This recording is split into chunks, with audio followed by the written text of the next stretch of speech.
I am constantly so delighted by how bad I am at predicting my own future.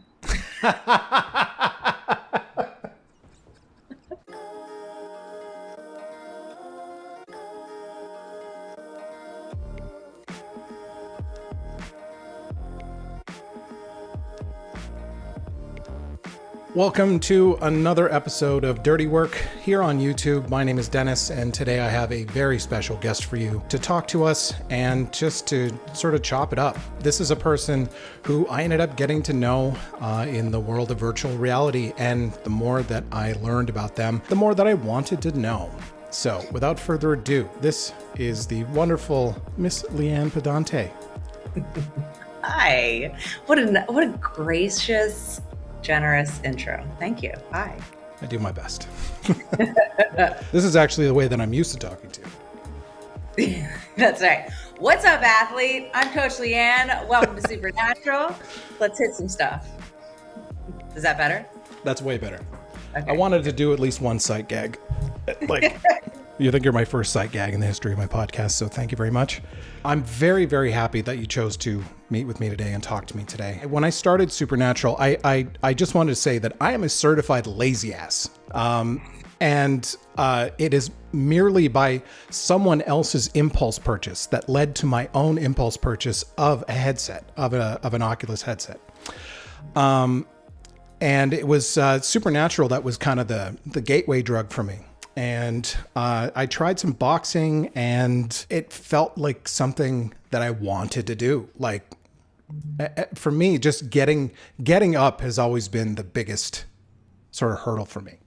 And then once I got into the program, I actually found, out of all the coaches, and this is no shade on any of the other coaches, they're all wonderful, but I found your instruction and your reassurance to being probably the most approachable.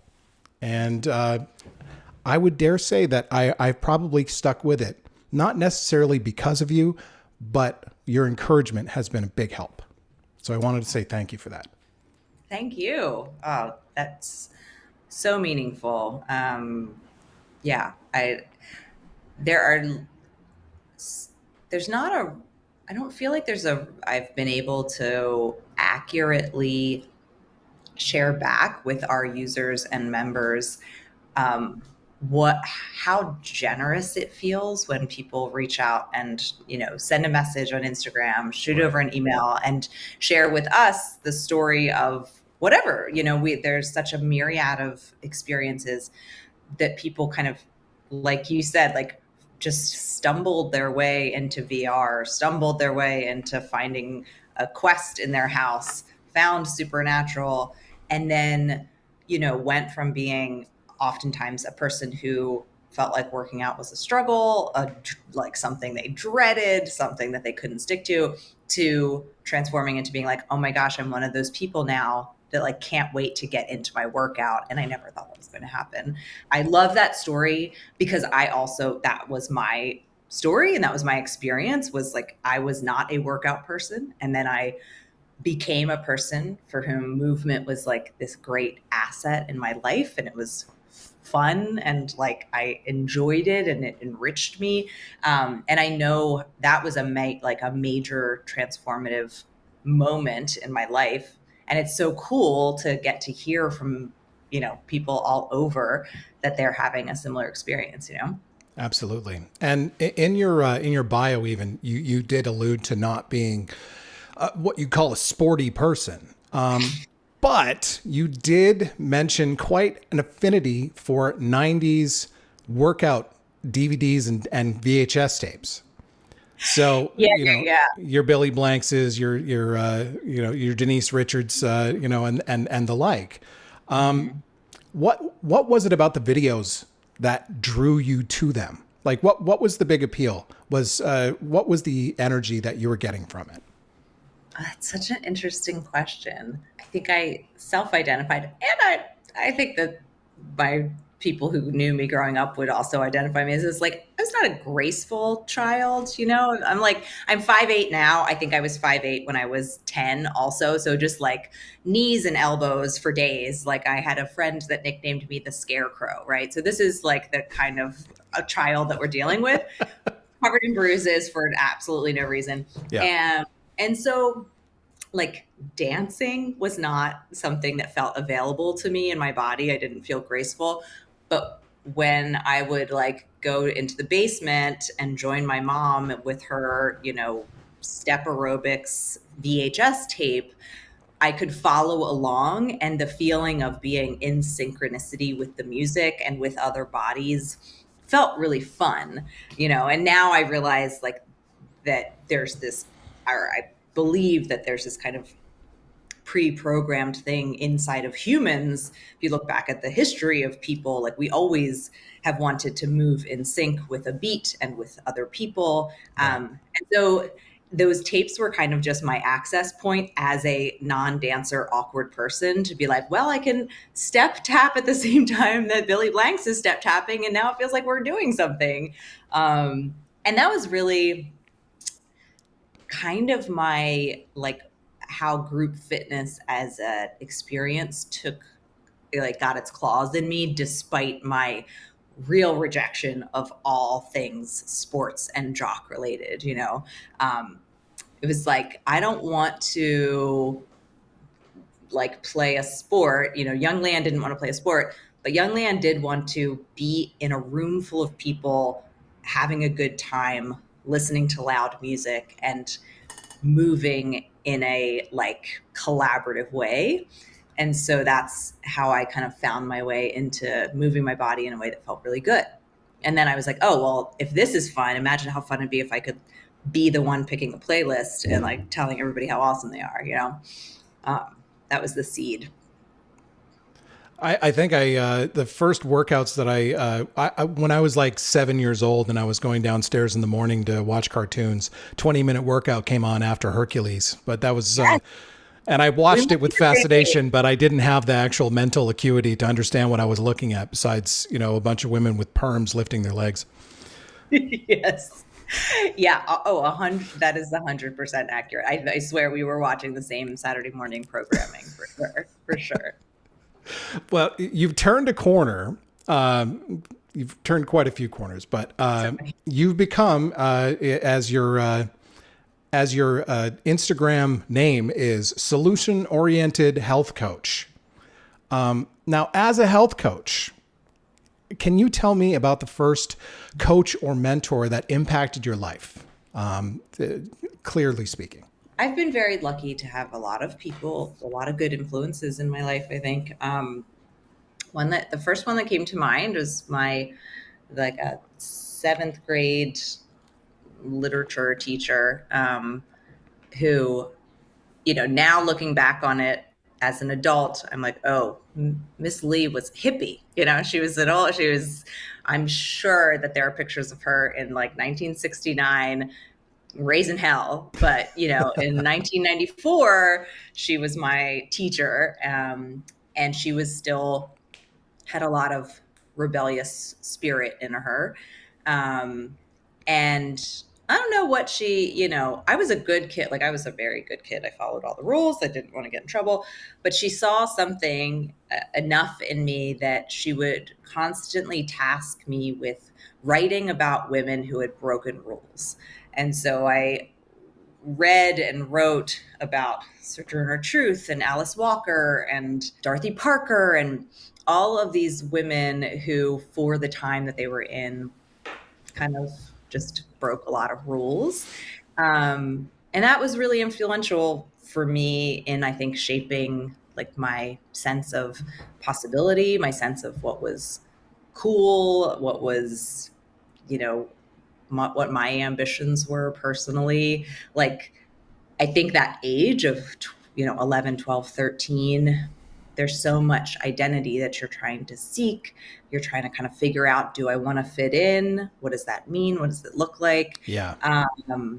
And I feel like that was a moment where I could have kind of been like, do I want to shape myself more into a person that I think will be accepted, or do I want to shape myself by, whatever mild rebellion? Right, right.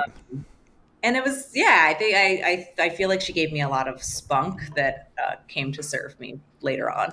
Well, you got to get them when their eyes are taking in all the colors at once, right? Like you really got to like when you are with an impressionable 12-year-old who's right at the apex of certainty and uncertainty, and you give them a choice to sort of like just plunge in and just look at a different point of view. It's good.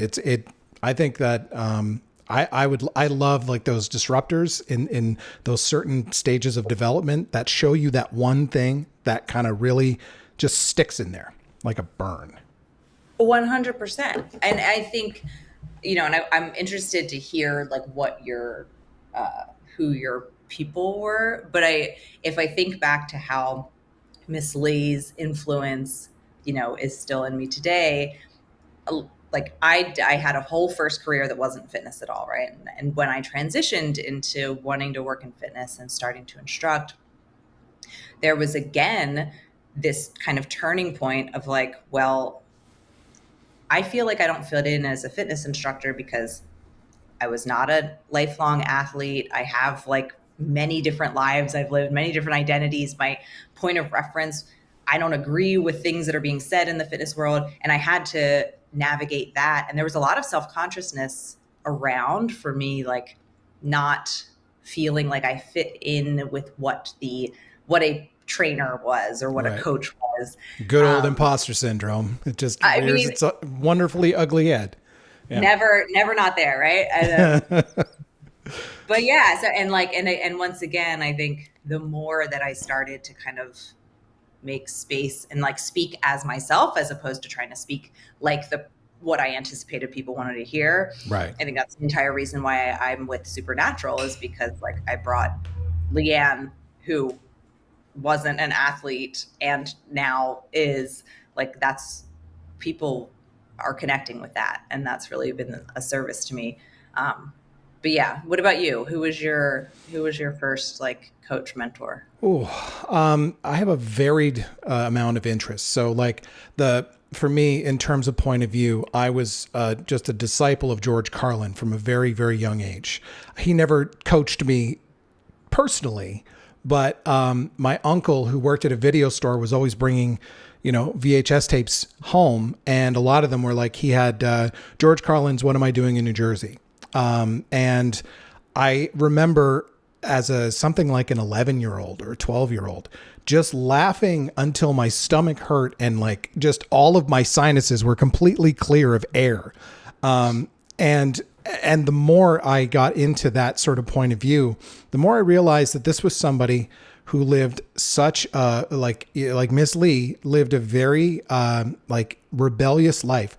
Started in one sort of like very button up sort of career mode, and then completely left the reservation, completely changed himself, left all this money on the table, and then went on like this spiritual journey, came back in the end, and then made so many mistakes that he ended up spending every single day until his last day doing what he loved at the highest possible level with the most caustic sort of, sentiment. He never had a dull day in his entire life. I'm just as much of an optimist as I am a cynic. I try not to be pessimistic because I find that to be kind of the lazy option. So in a lot of cases, I will allow people to have that chance to enter through the door and either amaze me or they can disappoint me. That's for point of view. My father basically gave me a huge love of cooking. Other than that, I'm a noisemaker. So basically people like Johnny Greenwood and Thurston Moore and, musicians like that really sort of made me look at playing instruments like the guitar without making it sound like a guitar. Stuff like that. So like most of my mentors are touchstones, like people who did. And if you happen to see it and you happen to be influenced, that didn't really bother them much, Right. Right. Yeah. Oh, that's so interesting. Yeah. And if there's like a through line with at least like Carlin and Johnny Greenwood, like people who taught you or gave you permission to think a different way, Yeah. that I think is, yeah, it opens up so much when it's like, what if making music out of a guitar didn't just mean playing the chords that you think are supposed to come out of this material, Yeah. Yeah. Like when you realize that sometimes you can play the room with feedback. that's Mm-hmm. that's the sauce for me. That's really what gets me happy. Let's talk a bit more about Supernatural, if that's okay. What was it that got you to link up with a VR fitness program in the first place? And what was the appeal to you? Well, dumb luck really is the first one. I have a mentor here in LA, and he, when Supernatural was in testing, we hadn't launched anything yet. He's a great director of fitness content. So those, VHS tapes that I used to love, he has made some of the best in the business. And he and I linked up and became good friends. And he mentored me in a lot of ways and really always encouraged me to like be the whole Leanne. Like he was like, I want to hear about you smoking cigarettes in Delaware during a workout. And I was like, what? I could never. So he was asked to find some trainers in LA to come and test this beta product and give feedback and share, how they think a coach voice might be part of the experience. Mm-hmm. And I was like, VR, what? Like, what does that even mean?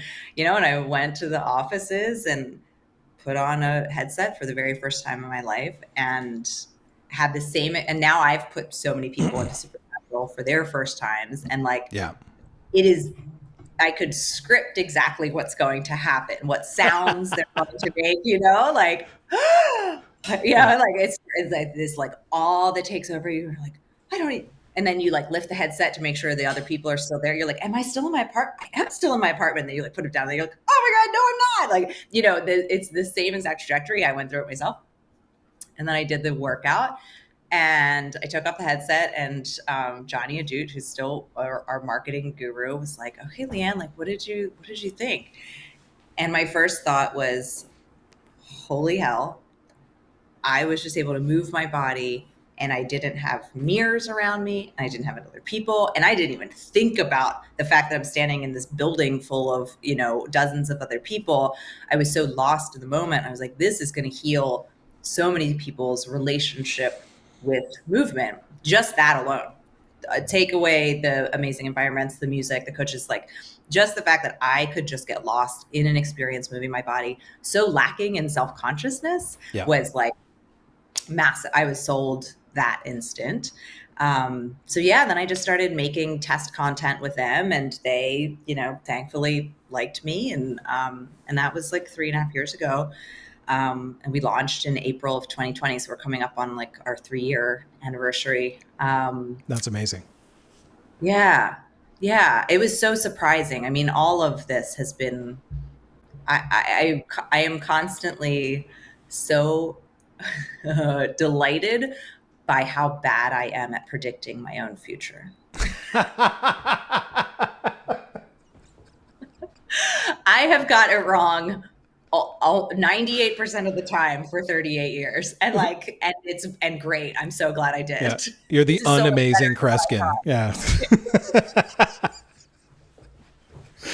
Oh, wow. That's great. I just love that you're fully confident that you have had absolutely no ability to predict your future. Now I have to rearrange the end of my interview. Yeah. Don't ask me what I think is going to be here in 5 years, because I'm going to get it all wrong. Yeah. So what about the learning curve? Like, because I guess like any sort of job like this, you would go into it and there would be kind of like a day-to-day rhythm. But is there a way that you can, maybe not in a technical sense, but walking me through how you put together one of these workouts, like from the instructional stuff, like how much of it is scripted, etc. Like just some kind of high level notes would be great. Yeah, totally. Absolutely. And for, I guess, just till I don't know how many folks know what a supernatural workout is, but essentially, right, you put on this light headset, you're standing on a mountaintop or by the sea, targets start coming at you to music, so Lizzo or Rolling Stones, a coach is there coaching you through it, and you're either doing this kind of aerobic dance thing that we called flow, or you're smashing targets in boxing. Yeah. And we have, on the content side, we have a whole team of people. We have a content development team that works all of our music. They are like the nerdy. You want to talk about like thorough, like you want to go deep into some music stuff. This team is amazing. We have a team of choreographers who are dancers with like game design backgrounds, and they get in and actually place where the targets are, which is amazing because they've made me do dance moves that I wouldn't have been able to do on my own, but I just hit the sequence of targets and I'm like, oh shit, they just tricked me to do a dance move. So they're like masters. We have environment artists that like animate these photorealistic environments. So all of that is happening. The coaches essentially like will often work with those people to design what the workout is.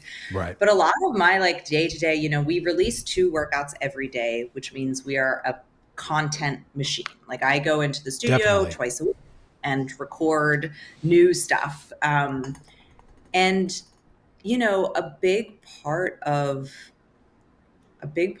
what the role is like thinking about what experience are we trying to create? We have 18 minutes, we have 40 minutes. Like, what are these songs going to compel in a person, right? Are we listening to dance music that's about kind of checking out? Are we listening to hip hop that's about like finding your inner like fighter? Are we listening to the 80s pop that is about like reminiscing and like getting into a Love Shack dance party? So trying to kind of craft a little bit of story and then figuring out how to put in helpful cues, how to weave in some level of entertainment, and to involve the athlete who's hearing us. And that's the most interesting part of this work. So the thing that as a trainer differentiates it from everything is that I'm having a one-way conversation, and I'm hoping that a lot of this stuff is landing with you. If I'm teaching a class to 30 people in real life, I look around the room and I'm like, oh, that joke didn't land. These people are, they want more motivation. They want less Leanne stand-up time, right? But in this scenario, like I have none of those signals. So it's unique in that way. We're really lucky to have this thriving community on Facebook.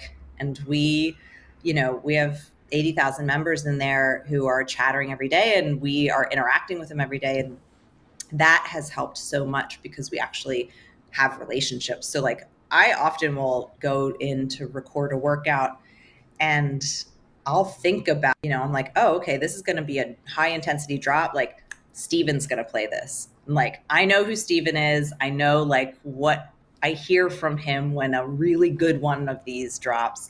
So like I can speak directly in my mind to that person. So we, the relationships that we've formed with, members like you fuel everything that we do and are so helpful. That's fantastic. I need to also praise the not only the flow in the boxing, but definitely the stretching and the meditation. Both things which I had limited experience in and now have become essential parts of my kind of routine. I kind of put it to like, and I'm not a kinesiologist or a health coach myself, but I kind of put it that the stretching wakes you up, the flow in the boxing gets you kind of like toward that red line, or as close to the red line. And then you cool down and the meditation ends up sort of flattening you out at a resting heart rate that's even lower than when you started. And it just makes everything kind of feel healthy. So I'm sitting there and I'm listening to one of Coach Doc's affirmation. I am sweating all over the place. I'm a sweater. Like when I work out, I watch out. Just I need like fans on me and stuff. But when I'm sitting in that in that sort of feeling of just like lowering my heart rate and kind of surrounding myself with one of these beautiful environments. I don't think that I really understood what it was there for until I did my first one. And you even did one recently where you combined kind of a relaxation stretching into a meditation, and like the full moon is behind you, and you know it's a wonderful experience. So to anyone who's listening, I highly recommend that. Oh, that's cool. And that's such a, you nailed it when you said I didn't really understand it until I experienced it. I think Right. that's true for all of us. Meditation, especially, it becomes this, meditation and journaling and live in the same sphere, I think, for a lot of people, which is they're on this list of things you're like supposed to do to be balanced and well. And Yeah. then they just hover over you like this thing you're not doing. Right? You're like, Yes. people, you tell somebody you're not sleeping and they're like, well, have you tried meditating? And you're like, no, I still haven't tried meditating, Bob. Right? But then you actually sit for 10 minutes and you're like, oh, yeah, now I get it. Right? Yeah. But as a concept, it's hard. It's hard to buy into them until you have the experience. I think a lot of people, you kind of have the I have shit to do mentality, like, and once you kind of put that in your head, that sort of negative fence post, it's really hard to get over that fence. Even for me, I mean, like I really should be doing more journaling and probably more mindfulness activities, but I'm trying to get there. It's just, I'm very much somebody who needs their own pathway into even like healthy habits. So I'm stubborn. So like straight up, I'm stubborn. I get there, but I get there at my own pace, and God love the people that have to be patient with me. But I do get there, and I do have the intent.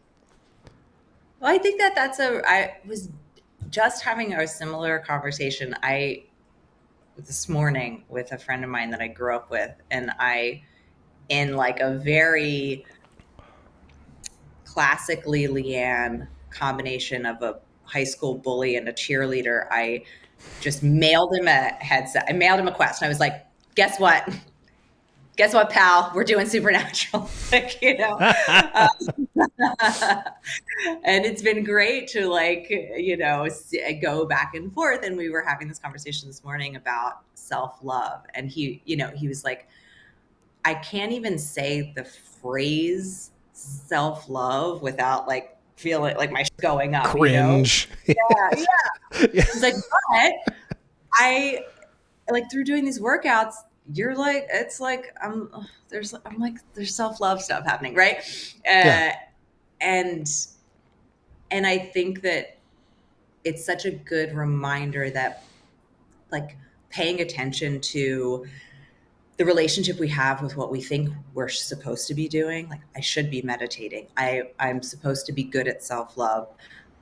That can become its own obstacle to actually engaging with those things, Yeah. especially if you are a person who's stubborn or who doesn't like to be told what to do, which is most humans. You're like, oh, so I'm supposed to be doing that? Well, now I'm never going to do it. Congratulations. That's right. Now I'm really not doing it. I'm even more not doing it. Yeah. Yes. No, that's mine. I think that language becomes so important. It's like self-love is one term for the thing that we want. It could be having grace. It could be living, like giving yourself permission. It could be so many other things. And it's going to look different. I think when people talk about self-love, we paint this image of like, you wrap yourself in a robe and you stare in the mirror and you give your child Dennis affirmations that you are worthy and you are loved. And you're like, I'm never going to do that. Right. But that's not, for me, self-love does not take that. Sometimes it takes that, but not usually. Sometimes, most of the time, self-love is like just not fighting what I want and need. Sometimes it means being like, hey, sweetheart, I know that you're throwing a tantrum right now and you don't want to go for a walk. but you're going to feel better after you go for walks. So we're just going to suck it up and go for a walk, right? Like sometimes self-love's really kind of a badass. Sometimes love is like, oh, girl, it's been a hard day. Take a nap. Right, right. It's really all over the spectrum, you know? Yeah, absolutely. Absolutely. So why don't we uh, go sort of back for a second and walk me through an average day for you, if such a thing exists. So like what I'm talking about is routine, time management, and how you balance between your work and your rest. Like, so like, I'm just curious, like how one organizes oneself when you're in a position such as yours.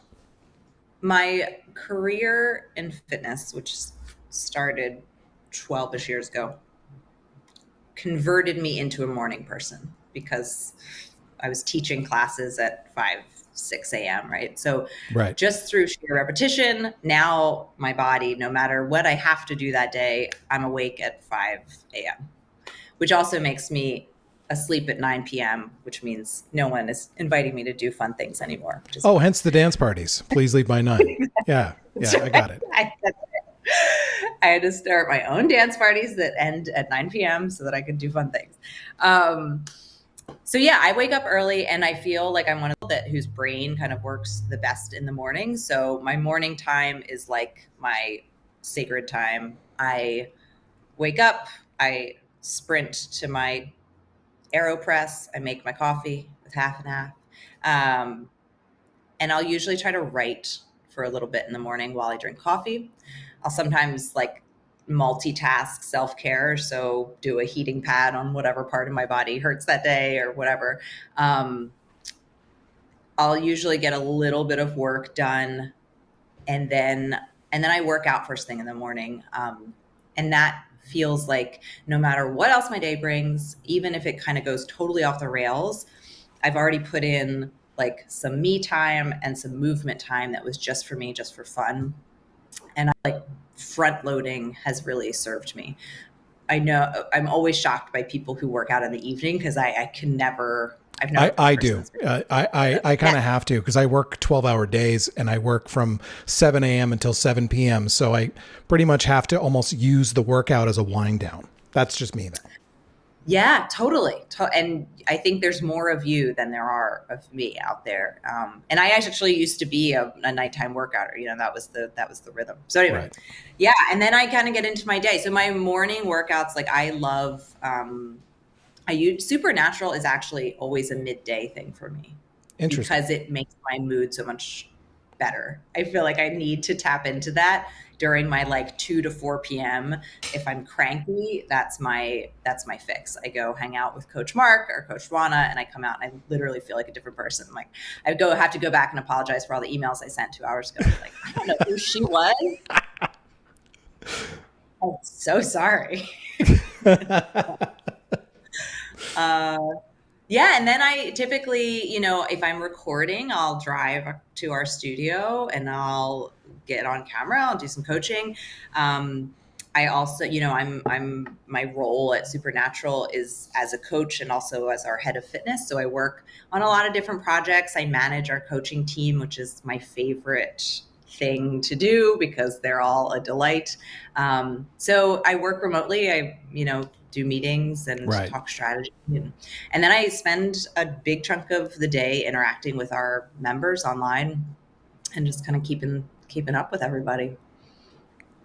And then basically that sort of winds you into your kind of home time and rest time, I'm guessing.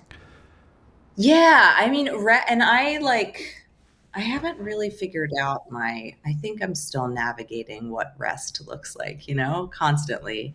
Um, I am a big fan of like body work, so I'll try to get a massage once a month. Mm. I think walking and listening to audiobooks and music is also that's a big source of rest for me. Right. Just really unambitious, untracked, not at all related to any outcome. Just walking, being in nature, like that to me is brings me back a lot. That's good. When you do a massage, do you do an athletic massage, or do you do the one of the more like shishi ones? Like, Yeah, and that's exactly. There's like the stretch spectrum of people who are like, if it didn't hurt, it wasn't worth it. yeah, I'm all the way out of it. I get into that table. One of my special skills in life is that I could fall asleep anywhere at the drop of a hat. So I literally just get on that table and I basically immediately fall asleep. I just want someone to like gently like pet my head, and then I'm out like a light for 60 minutes, and then I stand up. Who knows? Maybe they're just checking their phone the whole yeah. time. But I There's walk out doing great. this like just they're just one finger. All right, I did my job. Technically, by the letter of the law, I did a massage. Well, maybe you just need to be, maybe the next business venture for you will just a series of flatheads where people can nap for 60 minutes and then go about their day. Nap rooms. Sign me up. Yeah, Sign me up. absolutely. So let's run into, so we've noticed just between Supernatural and your, basically your social media presence and stuff, you've got sort of some home screens for your kind of workout routines. So what I see the most prevalently are running, kickboxing, and then obviously, combination of flow, boxing, HIIT, whatever you like to call it. So we can play F, Marry, Kill, with those three. Oh no. But maybe the real question there is, what does each physical activity mean to you and do for you, mentally, physically, and spiritually? So we'll start with running. Mm-hmm. What does running do to you and do for you? I could talk for 7 hours about running. Please let me know when it's enough. I've got a lot to say. One of the major things that it does for me is a sense of community.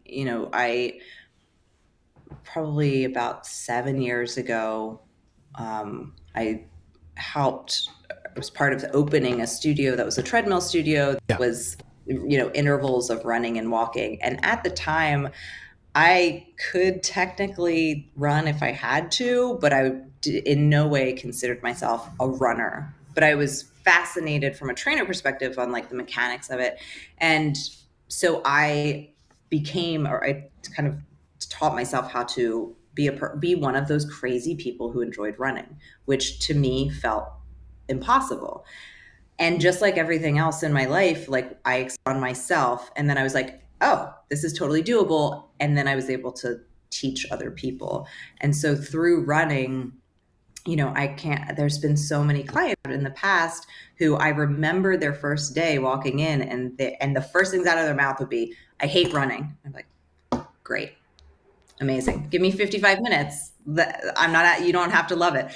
And then 6 months later, when they're running their first 5K, their first half marathon, their first marathon, like I go to the LA Marathon every year just to cheer people. And I have hugged and held so many people who are in tears at mile 20 as they're like, I can't believe this is happening. So running's just brought me to a lot of people and brought me a lot of community. And it kind of I think running is like so many people's first, like gym trauma,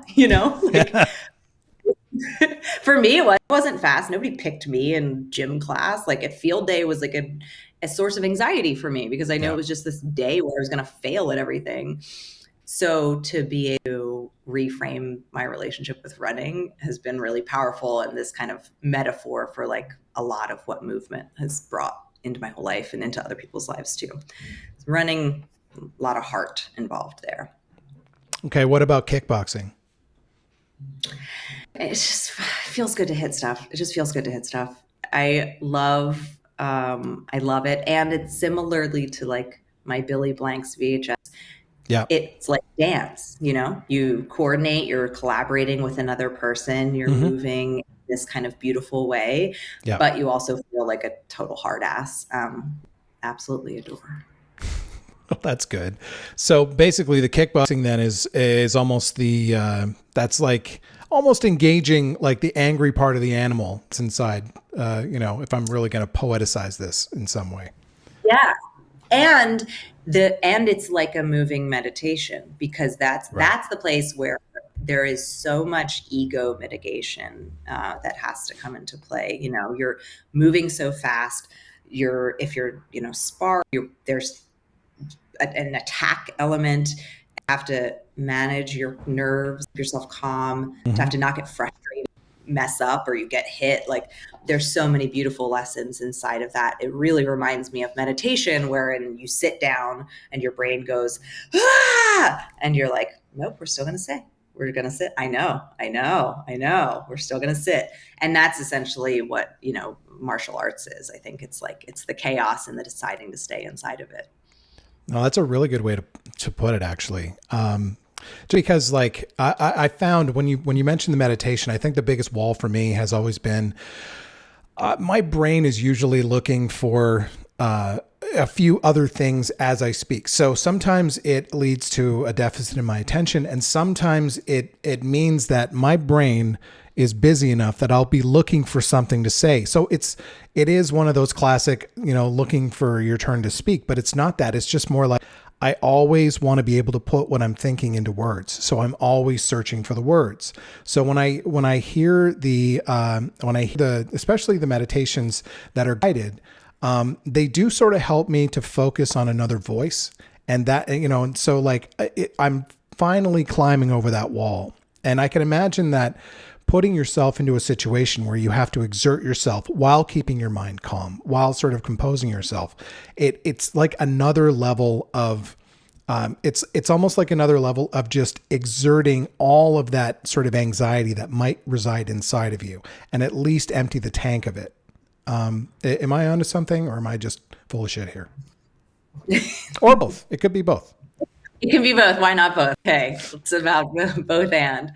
Yeah, 100%. There have been so many moments where, I on the spectrum of anxiety to depression, I've always been way more depressed, and that is kind of the place where I return to when my mental health is struggling. Right. But in my moments of anxiety, what that feels like is like this kind of unmanageable vibration, right? And when I have felt that, and when I've been able to like get to a gym and slam a bag for 20 minutes, and punch, it does feel like, oh, that was just truly something that just needed to get outside of myself. And now it is outside of myself. And now that hum that was feeling so itchy and uncomfortable isn't trapped inside of me anymore. I think that there's something very real to that. And I think that your point about, searching for words and wanting to express yourself in the moment while communicating, and that taking out of presence, is so common, and really about, I think one of the reasons that Coach Doc's meditations offer so much to supernatural members is because they already know him, they already trust who he is. And so we're able to kind of hand over this level of trust that, like, this guy isn't going to take me anywhere that I don't want to be. He's not going to say anything that I don't believe him to have good intent. And I think in conversation, one of the things that leads us to fill the space is when we maybe don't have that trust that, like, the other person can kind of hold that space with us, or isn't going to bail or abandon or leave or fill in our words with something we don't intend. Right. And I think that, like, Coach Doc specifically can really bring that presence because we have an existing relationship with him, Mm-hmm. Yeah, absolutely. So the only kickboxing that I can say that I've done is accidental kickboxing, which is accidentally hitting things while I'm in the headset.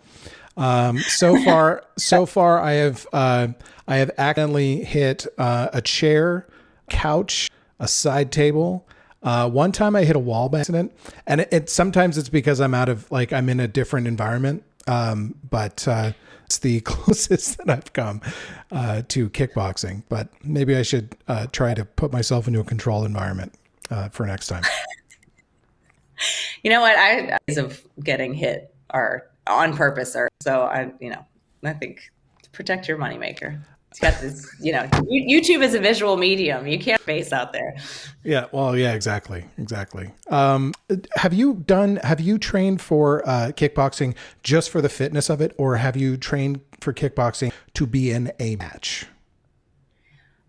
When I started, which was like 8 years ago, Yeah. I specifically wanted to do a fight. I wanted to have one fight just to like know that I could do it. So I trained and competed. My mom was just here visiting, and we were reminiscing because she coincidentally in LA, visiting from Delaware when I had my first fight, and I was asking her what that was like for her. She was like, I mean, when it started and I saw that girl hit you, I was like, stop hitting me, That protective instinct just kicked right in. Yeah. She's like, when you started kicking her back, I just started screaming. I'm like, I know, your voice was the only one I could hear in the whole place. So yeah, I competed, and then I was training for another one. I really enjoyed that experience. And then like maybe a week before my second fight, I was sparring and I dislocated my knee. I needed Yikes. surgery, and I was working in fitness, and I was like, okay, what are you doing? Like, you can't be on crutches. You need your body to work. Let's reel it in, sweetie. Yeah. So yeah, now it's just for fun, just for fitness. Got it.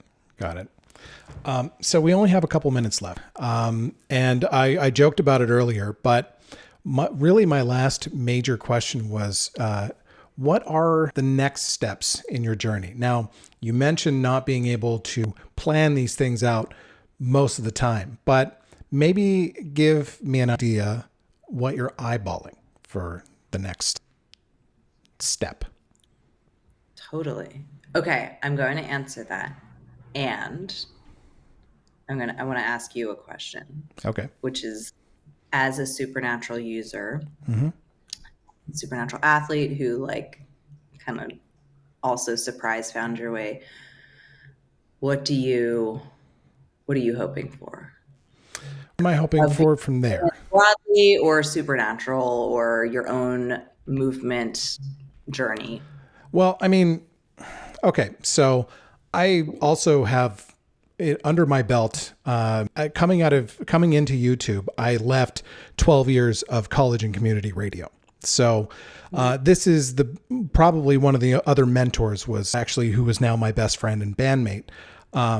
This is someone who I ended up sort of learning more about different musics. And whether it be, underground or Canadian or whatever, there's actually some musical gaps that I think that when I think some of my favorite songs, even songs that are fairly well known, I think that if the music content people from Supernatural were to almost KEXPify themselves, sort of like go a little bit more in, but not in the sort of like pop music version of it. I'm talking about like smaller label bands. I think that some would enjoy the revenue.